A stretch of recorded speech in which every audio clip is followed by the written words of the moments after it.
take Genesis in a non-literal fashion, especially the creation stories, why take anything in the Bible literally, like, say, the Gospels?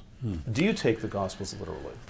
I want to say that the word literal is confusing. The word literal, like the word metaphorical, is actually a word which refers to the way that words refer to things.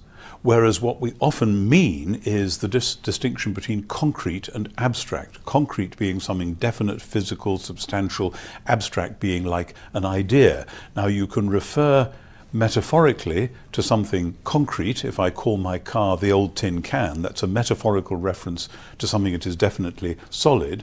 Or you can refer literally to something abstract. If I say Plato's theory of forms, that theory is itself an abstraction, and the forms are themselves abstract, and it's doubly abstract, but I'm referring literally to it. So when we say, is Genesis to be taken literally, what I want to say is that doesn't settle ahead of time the question of what it actually refers to. And when we are reading any text, it ought to be an open question. What does this text intend to refer to, and how does it intend to refer to it? And famously, when you read in the Gospels, Jesus saying there was a man who had 2 sons, and the younger one took the cash and ran and then came back, etc., etc. It makes no sense for a reader of the Gospels to say, I need to know where this farm was. I want to know what the name of that father was. Can I go and visit him? Or could you have done at the time? That's just, Jesus himself and his first hearers would have said, don't be silly. That's a parable.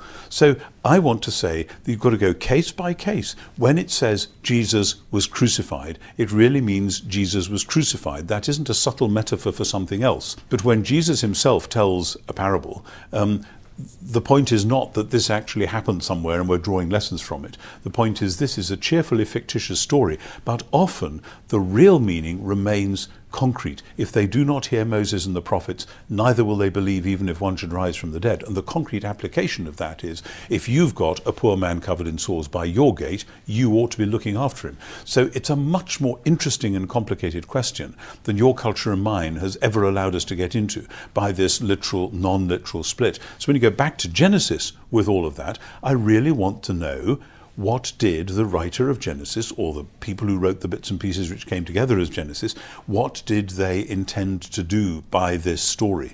And as we know from various people, telling a story about somebody who constructs something in 6 days, it's a temple story. It's about God making a place for himself to dwell. And this is heaven and earth. And what you do with that is, the last thing is you put an image of the God into this temple. And suddenly, Genesis 1, instead of it being were there 6 days or were there 5 or were there 7 or were there 24 hours, it's actually about God making heavens and the earth as the place where he wants to dwell, and putting humans into that construct as a way of both reflecting his own love into the world and drawing out the praise and glory from the world back to himself.